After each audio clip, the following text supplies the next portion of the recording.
Welcome back to the channel. It's Saturday evening. It's time to talk about the very best comic books that you can buy this week, and there were some definite standouts, but for the amount of comic books Marvel put out, they probably didn't have enough stuff stand out, to be completely honest. And here with me always is Drew. How you doing, buddy? Doing great, Wes. Yeah, just following the numbers from Unholy Nightmare. We're doing well, watching some Steven Seagal movies, but at the same time, I make time to talk about the best comics of the week, including some that aren't that good. Let's talk about some of these comics. So before we get into the really good stuff, we do have to make a special segue into Speed Force #1, the new book from Jarrett Williams and Danielle DiNicuolo. Not really sure who the writer and artist are. I guess the writers from Rick and Morty, and that kind of makes sense after reading the comic book. But this is the most half-assed, harebrained attempt at trying to, I guess, ape or emulate manga that I've ever seen in American comic books. I don't know anyone that's ever asked for a Wallace West Kid Flash fucking Flash of China team-up book. No, I don't know of a single person either, because I go to a lot of the conventions around the U.S., including the big ones, New York, San Diego, MegaCon, C2E2, and not once have I heard the words Wallace West, Flash of China, or comic book series uttered in the same sentence ever, if ever said, period, separately at a convention. No one's asked for this. No one wanted this. I really want to think, I like to think that maybe this was done as a favor to the writers of Rick and Morty, just to, hey, you want to do a comic? Here, do whatever the hell you want. We don't care. No one's going to read it anyway. This comic was boring, just incredibly boring. The art, like you said, it was a knockoff, cheap imitation of manga art. It's like the GoBots of art, but that's an insult to GoBots. But it's just very cheap looking, and it's very boring, and it's trying to be a Super Sons series. That's why I could try closely related to, but it doesn't lack that heart. It lacks that heart and that fun of the Super Sons when you had two great creators working on that. With this, you have two clowns working on this, and they're trying to be funny, and it doesn't work. It's LOL so random. Isn't that funny? No, it's not. No one is laughing. Yeah, there's no charm like you get with the Super Sons associated with Speed Force. And you could just tell that Jarrett Williams, the writer, has no idea about any of these characters, even though there's not a whole lot to read about the Flash of China even out there. And like you said, it's just weird, random stuff happening for weird, random sake. You even see Roundhouse in here, and I personally would read a Kid Flash Roundhouse like team-up book because I like their relationship, their interaction. But he's literally only there to be like the butt of jokes, and then he's just randomly there next to like Mr. Terrific. And at the end of this book, I didn't even know what story I'd read. It was that bad. Yeah, this is pretty much whiplash inducing, just reading this. It's just like, did I just waste 20, 30 minutes of my time trying to read this comic and understand it and tried to have a good time reading this? I really, like we said earlier, I don't know who this is for. I really don't know. I mean, the Rick and Morty audience, probably. But then again, I like to think that the Rick and Morty audience is smarter than this and will know not to pick this up, because this just comes across as condescending. It's just really talking down, just trying to be funny, trying to be cute when it doesn't work at all. This was a big misfire from DC. This never should have been printed or optioned. Now, Jim Lee should feel embarrassed for this comic book being published under his watch, although he probably doesn't even know the book came out. If he wants to learn how to do it right, he needs to go to the indie scene, because we did get some great comic books there.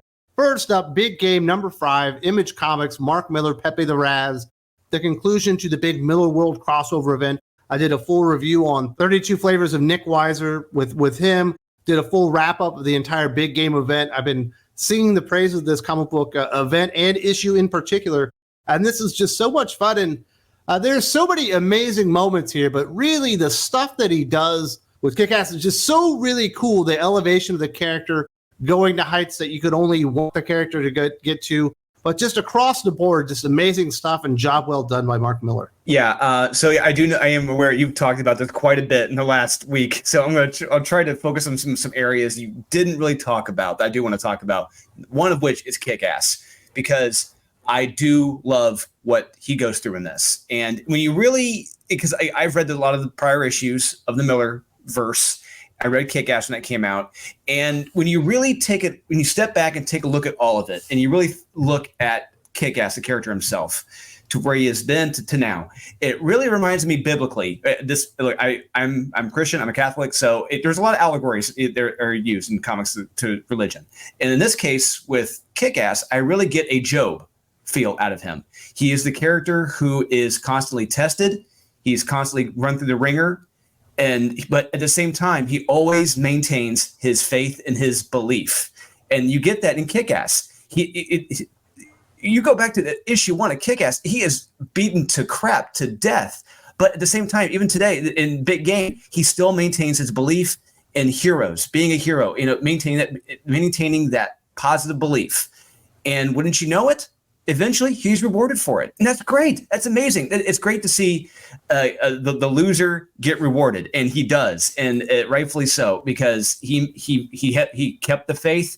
And he's rewarded for that faith. And I love that. And that's what makes Mark Millar a great storyteller. And this issue was so much fun. If you loved Avengers Endgame, you're going to love this. That's all I got to say when you get to the end, by the end of this. Great payoffs, great villains. And don't want to spoil anything else, but I love what Mark Millar did here. And best event of the year. I definitely got the Endgame feels as well. Now, there's another comic book we're going to talk about. I didn't particularly recommend this one. Not that it's bad, but because I didn't quite understand what the story was. A lot of people, I think, are going to be confused because we do have the Energon universe. We saw the first appearance of a Joe in Transformers from Danny Warren Johnson.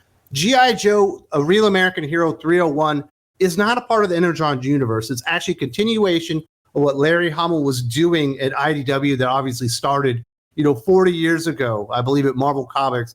Chris Mooneyham on art here. And the art is admittedly absolutely spectacular, but this is clearly the end of a story that I had not been reading, and I wasn't sure exactly what was going on. Apparently there was some type of Cobra civil war that the Joes were showing up to kind of at the end, a part of. But the art from Chris Mooneyham, this is one of the coolest looking G.I. Joe comic books that I've seen in a long, long time. Like Ron Garney type feels for me. Yeah, I'm going to go back even further. I think this is some of the best interior work from G.I. Joe I've seen since J. Scott Campbell was doing interiors for G.I. Joe back in early 2000s for Image. But this was Chris Mooneyham's art is so damn good in this. He is a rock star in the making. I think this is going to make him a superstar, this issue in this series. I guarantee it. But yeah, like you, Wes, I was confused reading this because when you read it, the events the actions that happen in this, you get that feeling like, wait a second. Should I already know who some of these people are? Why are they undercover? Why are they suddenly crash landing on this island? Oh, yeah. Had to go back and read G.I. Joe number 300, which came out, over a year ago, I think, at this point? From IDW, and, yes. Yeah, yes, from IDW. Came out over a year ago. And so hopefully you guys can find those. Now, I do know there are a lot of G.I. Joe fans who probably were not confused with this. But if you aren't a G.I. Joe fan and you're coming in on this, you will be confused. Like we were. And it would have behooved them to really put something at the beginning of the comic. Hey, to fully understand what's going on, go back and read G.I. Joe number 300. But they didn't do that. And I was unaware that it's not in the Energon universe. I would have thought it would have been the same thing, but nope, it's not. So they're going to have to do a better job of really letting the public know, really letting stores and customers know. I did have a fun ride reading this. It was a fun, action-packed ride. I enjoyed the art, and I do recommend people check this out. This is G.I. Joe taking a huge step back in the right direction. Yeah, I do believe if Skybound were a little bit smarter about this, more strategic in thinking, that Josh Williamson G.I. Joe in the Energon universe would have came out before this, because I do believe some people might be disappointed when they realize there's no Transformers in this because it's a different part of the universe or whatever. Now, the final indie comic book recommendation we have is from you as well. Dutch number 0, Joe Casey, Nathan Fox. Joe Casey kind of going through a career renaissance right now. Got a lot of projects coming out. He's got a new project coming out from DC Comics very soon. He's got Junior Baker, The Righteous Faker, and all that kind of stuff. This looks to be some type of Western comic book, but I didn't actually get a chance to read it. Yeah, so I'm a big Image Comics fan from the 1990s. I've said as much when I've talked about Unholy Nightmare. That's one of our big influences. And this follows the character Dutch from Team Youngblood that Rob Liefeld and Chap Yap and all them created back in the early 1990s. So this is Dutch 30 years later. What has he done with his life? He's living on his own, living out in the desert, living a quiet, peaceful life until suddenly someone decides to attack his home, attack his peace and tranquility. But wouldn't you know it, he's a soldier. He's still got those skills, and he's not going to go down without a fight. And whoever sent this evil his way, he's going to make him pay. And yeah, we get to see a true hero become the hero again. And I loved it. I truly love this. It's action packed. Art is really solid.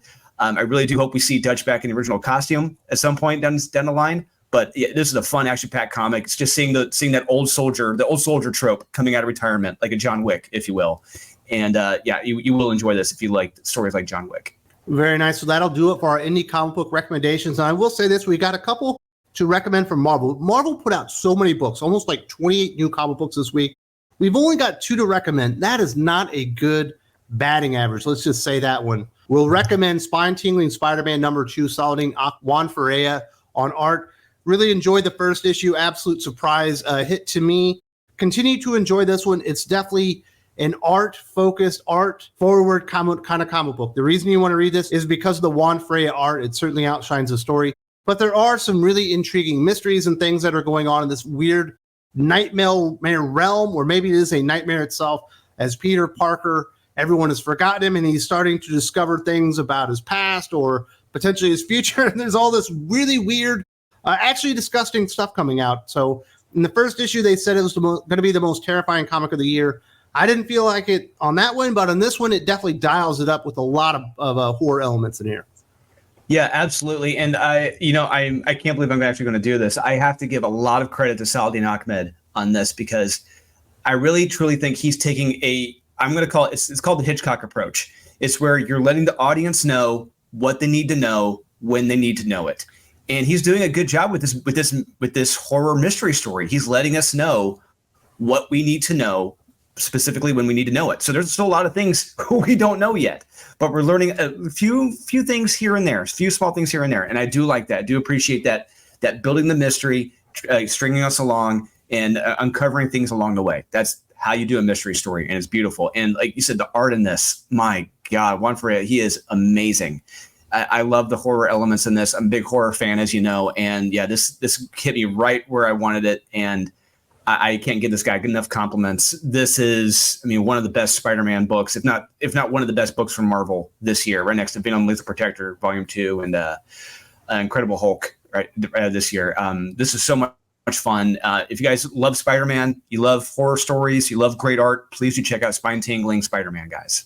Well, congratulations to Juan Ferreira. You made Drew's balls tingle with the fantastic art in this comic book. Our final Marvel recommendation is Capwolf and the Howling Commandos #2. Stephanie Phillips, Carlos Magno. I didn't think I'd be doing this. I'm waiting for the comic book to actually, kind of fall off the rails or whatever, but that has not happened. Stephanie Phillips is delivering something that's pretty fun here, and you can tell the Carlos Magno has dialed it up as far as the art. Now that we do have Capwolf in there, and we've got a lot more werewolves and monster elements type of elements to this comic book story itself. And it's just kind of fun. I wish there was less talking and more action, but I think the talking does serve a purpose to move this story forward. And there's an absolutely fantastic moment with Dum Dum Dugan slapping the piss out of old Capwolf to try and get his senses straight. And I'm enjoying the story. I can't believe it. Stephanie Phillips, job well done. Yeah, I will say I think there was a bit too much dialogue in this book. I think that was one of the issues I had with this, and not enough action. But there was some action in this. But the spotlight is really Carlos Magno, and I've been triumphant. I've been cheering on this guy on for the last 2-3 years now. Ever since he was on Avengers Mech Strike, I think that's what it was. It was amazing, his art, and this guy needs to be on a mainstream book. This guy needs to be on X-Men. He needs to be on Avengers or something, because his art is too damn good to be relegated to side books like this. Don't get me wrong. I love seeing Capwolf found by Carlos Magno, but he deserves better. He really does. And how he draws Capwolf in this, I love it. How he draws Dum Dum Dugan and the Howling Commandos, love it. He can really do it all. And I can't wait to read the next issue. I can't wait to see what he's got in store next. I hope we get to see more Capwolf fighting werewolves, or Nazis turning into werewolves, because it should be a lot of fun. Hopefully Stephanie Phillips can keep up this pace. We shall see what happens. Yeah, we're in undiscovered territory. She had one book that I liked. It was Future State Harley Quinn, and the second issue sucked. And we've got 2 in a row here. We're almost on a winning streak for Stephanie Phillips and Capwolf, which is much appreciated. Our final recommendation of the week is from DC Comics. It's Green Lantern Number 5, Jeremy Adams, Zermanico on art. He didn't exactly swing for the fences and tackle any new territory here. This is a Green Lantern Hal Jordan versus Sinestro story here, and it's a lot of fun. Sinestro has taken over some drones that are owned by the Ferris company or whatever, and Hal Jordan has to take them down. It's a lot of fun. I do think they might go a little too far with Hal's new powers with his new Green Lantern ring. They might have made it a little bit too powerful in this comic book issue, but the action is pretty fun. Zermanico's art's really good.